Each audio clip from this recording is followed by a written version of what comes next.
Busyness is the most socially decorated form of hiding available to a man. It does not look like hiding. It looks like the opposite. It looks like a man who is engaged, committed, productive, serious about the construction of something meaningful. The people around him see the output and call it evidence of his dedication. They worry about whether he is taking enough time for himself. They admire the work ethic without asking the question that would change everything. What is the work ethic in service of, and what is it making consistently unavailable? Because that is the function busyness serves when it is hiding and not genuinely building. It makes things consistently unavailable, specific things, identifiable things, things that have a reliable tendency to surface in the unstructured hours that the schedule does not quite reach, and that the schedule, not coincidentally, has been arranged to minimize. The reason the hiding works so well is that it produces genuine outputs. The emails are answered. The projects advance. The obligations are met with the kind of reliability that generates real respect from real people. This is what separates busyness as hiding from more obvious forms of avoidance. The man who is scrolling or drinking or disappearing into entertainment is visibly not building anything. The man who is hiding through work is building things continuously. The building is real. The question is whether the building is the point, or whether the building is what is happening in the foreground, while the actual organizing principle is what it prevents from happening in the background. Distinguishing between these two requires a question the man almost never thinks to ask, because the outputs have been so convincingly present. The question is not whether he is productive. He clearly is. The question is, what his schedule has been making consistently impossible, and whether what it has been making impossible is something that would require his attention if the schedule permitted it to surface. The answer for the man who is hiding is always yes. There is something specific, not a vague sense of incompleteness, but an identifiable category of experience, relationship, reflection, or confrontation that the fullness of the schedule has been reliably preventing. And the prevention feels natural because it is not a conscious choice. It is a pattern. The schedule did not fill deliberately to prevent a specific thing from surfacing. It filled gradually because activity is the man's default response to available space. And available space happens to be what the avoided thing requires to surface. So when space appears, the pattern fills it, automatically and efficiently, before the avoided thing can use it. This is the sophistication that makes busyness effective as a hiding strategy. The man does not experience himself as choosing the hiding. He experiences himself as responding to genuine demands. The demands are genuine. What the pattern does is ensure that genuine demands are always present in the precise quantity needed to occupy whatever space would otherwise allow the surfacing of whatever is being avoided. It does not feel like arrangement. It feels like a full life. The tell, when it is visible at all, is in the quality of what happens when the fullness briefly fails, when the weekend clears unexpectedly, when the project finishes before the next one begins, when illness or circumstance produces an enforced pause that the schedule cannot fill around.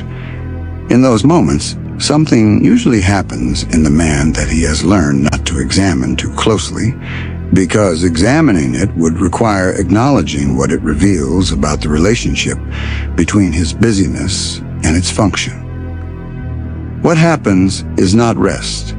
Rest is what genuine tiredness produces when the demands pause.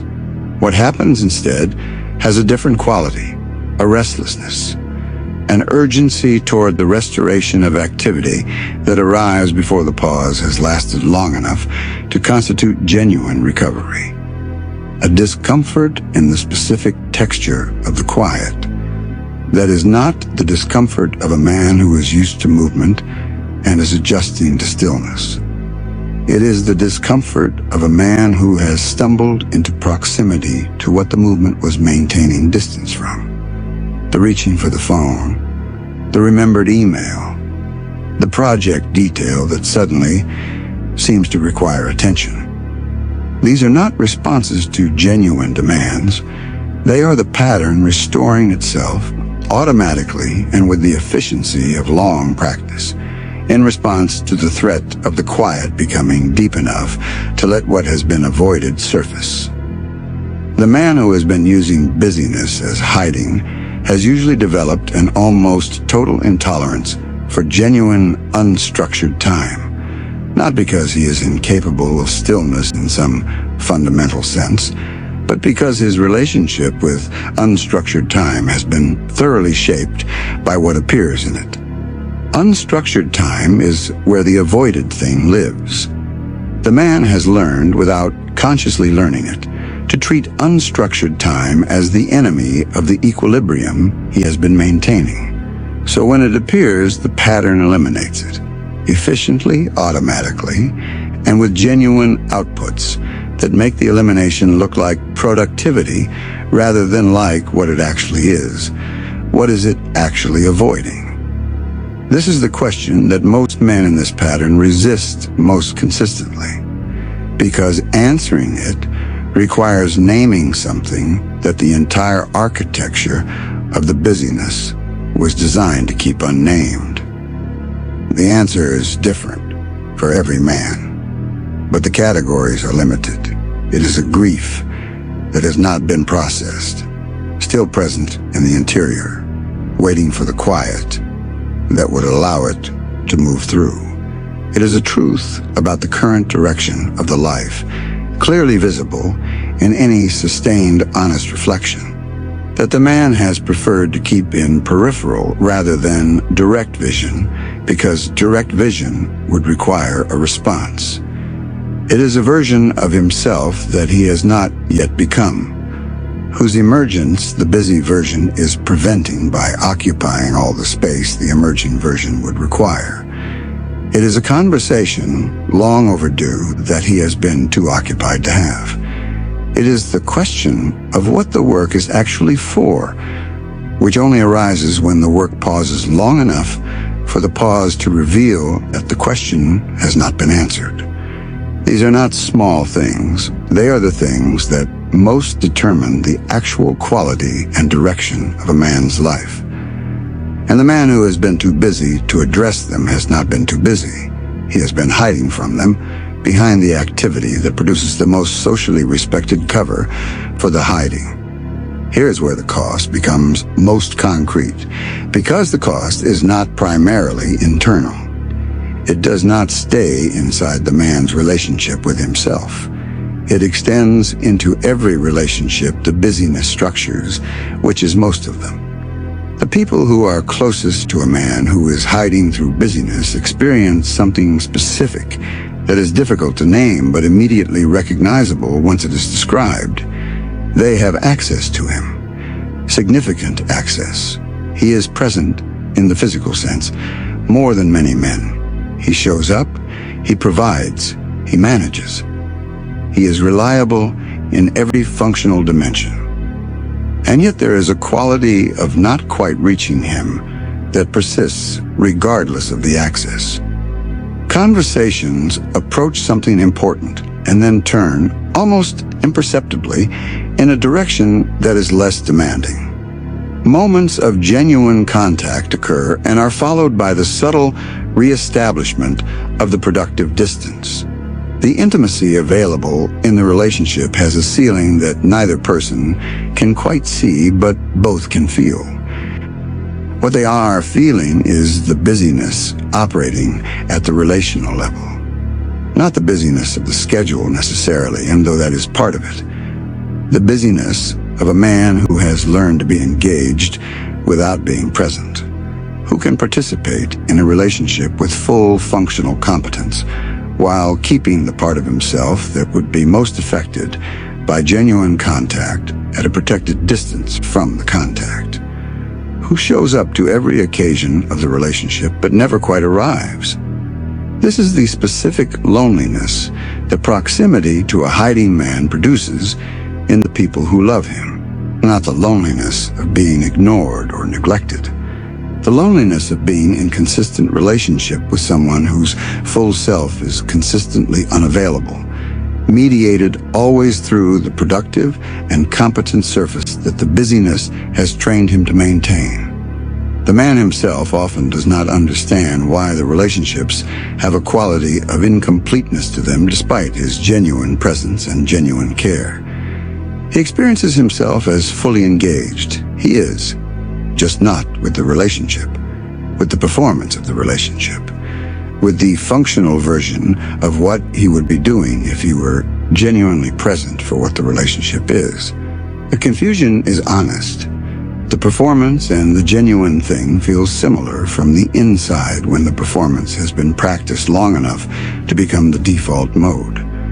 What reveals the difference is not the feeling, but the outcome. Genuine presence in a relationship produces growth in both people. It produces the specific kind of knowing that comes from actual contact between two interiors. It produces the experience of having been genuinely reached by and having genuinely reached the other person. The performed version produces stability. The relationship functions. What it does not produce is the depth that the people in it, at some level, are seeking. There is a point at which the people closest to the hiding man become, if they are honest enough and the relationship is solid enough, explicit about what they are experiencing. They describe the wall without using that word. They describe the sense that there is more of him available than he is providing.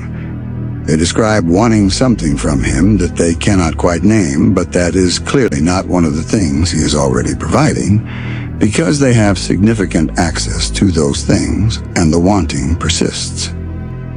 This feedback is a different category of encounter than the ones the busyness was designed to handle. The busyness is effective at managing proximity to what the man himself does not want to examine. It is not effective at managing the honest, expressed experience of someone who loves him, and is describing what his unavailability has cost them. What the feedback offers, if the man can resist the reach for the explanation that would reframe it as something other than what it is the most accurate available picture of what the hiding has actually been producing in the world rather than just in his own interior. The picture is not comfortable. It should not be. The discomfort it produces is the most useful thing the busyness has allowed to reach him in years, because it is information about the actual cost of the strategy, rather than the maintained belief that the strategy is serving everyone adequately. The practical movement out of the pattern does not begin with a restructured schedule. The schedule is a symptom, not the source. The source is the relationship between the man and the unstructured time that the schedule has been eliminating. And the beginning of a different relationship with that time is not found in making more of it. It is found in the quality of the man's relationship with whatever small amount of it already exists. The 15 minutes before the schedule begins in the morning. The 10 minutes between one obligation ending and the next beginning. The walk that has been accompanied by the podcast since the podcast became available. These small, unstructured moments have been consistently filled in the same way the large ones have, with the same efficiency and the same automatic quality, and they are the place where the counter pattern begins. Not with a grand restructuring, but with a single choice made in a single small moment. Not to fill the available space before whatever is in it has had a chance to make itself visible. This is genuinely uncomfortable the first time, and for some time after. The discomfort is the avoided thing beginning to have the access that the busyness was preventing. It does not announce itself dramatically. It tends to appear as vague unease that the man has learned to interpret as the signal to restore the activity. The counter practice requires him to sit in the unease without restoring the activity, and to allow the unease to develop into something with more specific content, into the thought that has been waiting, the feeling that has been cued, the question that has been deferred by the next task since the last time it arose. The accumulation of these small sittings does something that the dramatic restructuring would not. It gradually changes the man's relationship with his own interior. The interior, visited regularly, rather than avoided systematically, becomes less foreign. The things that were being avoided reveal themselves in the actual experience of encountering them, rather than in the anticipation of the encounter, to be more manageable than the avoidance was treating them as. The grief moves when it is allowed to move. The truth about the life's direction becomes the starting point for a response rather than the thing whose visibility had to be prevented. The unanswered question about what the work is for becomes, when actually sat with, a question that can be engaged rather than indefinitely deferred. None of this requires the man to stop building. The building may be genuinely important, the work may be genuinely his. What changes is not the quantity of the work, but the quality of the man's relationship to the unstructured time in which the work is not happening.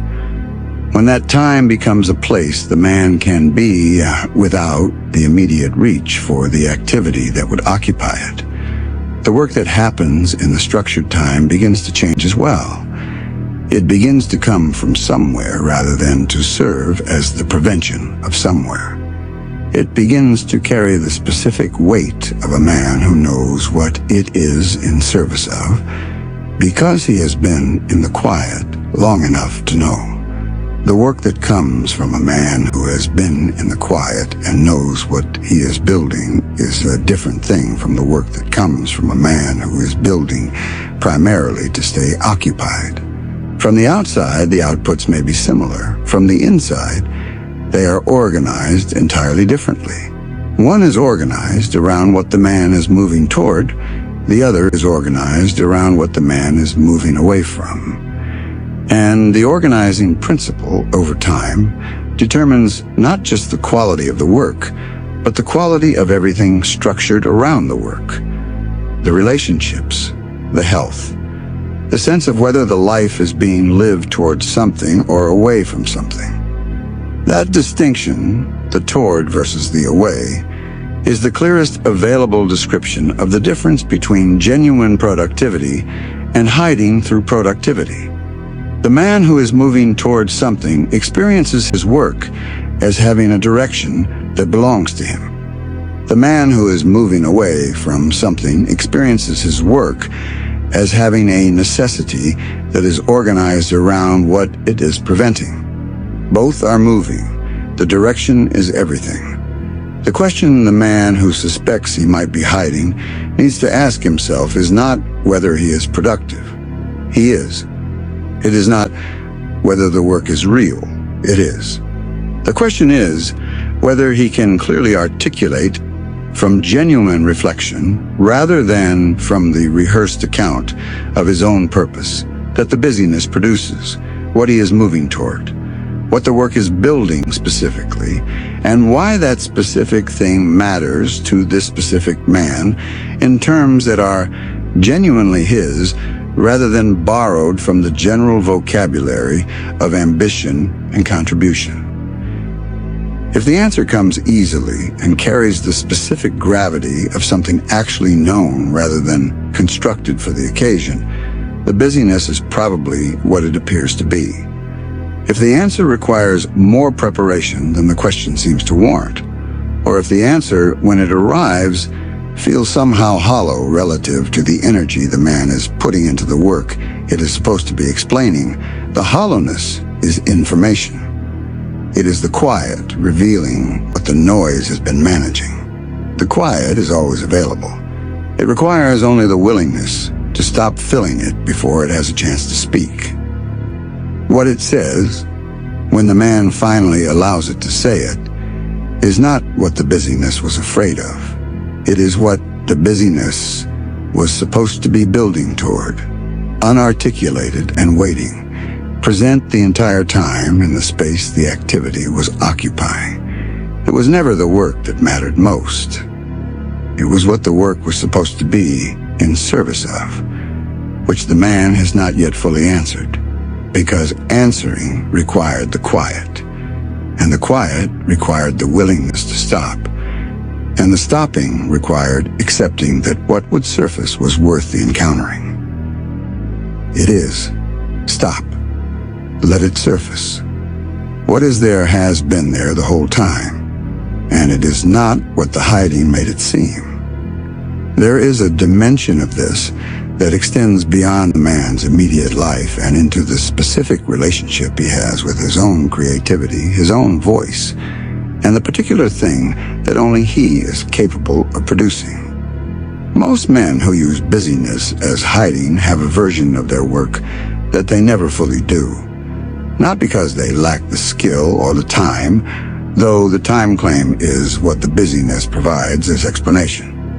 Because the version of the work that would require their full presence, the version that would carry the unmistakable signature of a specific interior rather than the polished execution of a general competence, is the version that the hiding was specifically organized to prevent. The distinction is visible in the work itself when you know how to look for it. There is work that is excellent in the way that any sufficiently skilled practitioner can produce excellent work. Clean, technically accomplished, responsive to the established expectations of the form. And there is work that is excellent in the way that only the specific person could have produced this specific thing, work that carries the identifying mark of a particular way of seeing and experiencing that could not have been generated by anyone else, regardless of their technical facility. The first kind of excellence is available to the man who is hiding. It does not require him to be fully present in the work. It requires his skill, his discipline, his output, all of which the busyness sustains and in some respects enhances. The second kind of excellence requires something the hiding is specifically preventing. It requires him to put the unmanaged interior into the work, to allow what is actually there, not the presentable version, but the actual thing, to be the source of what he produces. This is the risk the hiding was organized around, not failure in the conventional sense. The specific failure of having put the genuine self into something and discovered that the genuine self expressed fully and without management is not sufficient. That the interior that feels so significant from the inside is not, in its expression, as significant as it felt when it was still protected by its containment. This fear is older than any of the man's work. It is the original fear, the one that the hiding was first assembled to protect against. Because the work is where the interior becomes public, where the private experience of being this particular person, or this particular way of encountering the world, becomes available for evaluation by people who were not there for the experience itself and who will assess the product without access to the feeling of its production. The busyness protects against this by ensuring that the version of the work that is produced is never fully the man's. It is a version that is real and accomplished and often genuinely good, but that has been pre-filtered for safety, that has had the most specifically personal elements softened or removed or translated into a register that is less identifiably his and therefore less vulnerable to the evaluation that would touch him most directly. The creative work that comes from a man who is hiding through busyness is always slightly less than it could be. Not less in the technical sense, less in the sense of presence, less inhabited. The specific quality of being made by someone who was fully in it rather than conducting it from behind the managed surface is absent. And its absence is felt by anyone whose own encounter with the work goes deep enough to notice what is not there. What is not there is the man himself, the unmanaged version. The one whose full presence in the work would make the work irreplaceable rather than excellent. Replaceable excellence is the signature of hiding. Irreplaceable presence is the signature of the work done by a man who has finally stopped managing the distance between himself and what he makes. The movement toward that presence begins in the same place everything else in this video begins. In the willingness to be in the unstructured quiet long enough for the actual interior to make itself available, rather than filling the quiet with the activity that produces the managed version. Because the managed version of the work comes from the managed version of the self. And the managed version of the self is what the busyness both produces and requires. A man who is regularly in genuine contact with his own interior has a different relationship with his work than a man who is not. He knows what the work is from. He can feel the difference between the version that is coming from the actual place and the version that is coming from the performance of the place. He has access to a discriminator that the man who is hiding has systematically disabled, because the discriminator would keep pointing at the gap between the work and the man who is supposed to be making it. Enabling the discriminator is uncomfortable. It begins to produce dissatisfaction with the versions of the work that were previously acceptable. The man who starts spending genuine time in his own interior, who starts allowing the avoided things to surface and be encountered rather than managed, finds that his tolerance for the managed version of his own output decreases in direct proportion to his increasing access to what the unmanaged version could be. This is a productive dissatisfaction rather than a destructive one. It is the internal compass that was always pointing at the work the man was capable of, now close enough to the surface to be felt rather than only occasionally glimpsed. The dissatisfaction is not evidence that the work has gotten worse. It is evidence that the man has gotten more honest about the distance between what he has been producing and what he could produce if the full self were brought to the production. Closing that distance is the actual work, not the work on the calendar, which is real, but which has been organized around avoiding this work. The work of bringing the full self to what is made, of allowing the unmanaged interior in its actual texture and its actual weight and its actual specific character to be the source of the thing produced rather than the raw material that gets processed through the managed surface before it is allowed to appear in the output. This requires the quiet. It requires the accumulated small practices of sitting in the unstructured time without filling it. It requires the willingness to be in the interior honestly enough and regularly enough that the interior becomes a familiar and trustworthy source rather than an unfamiliar territory that the busyness has been rendering progressively more distant.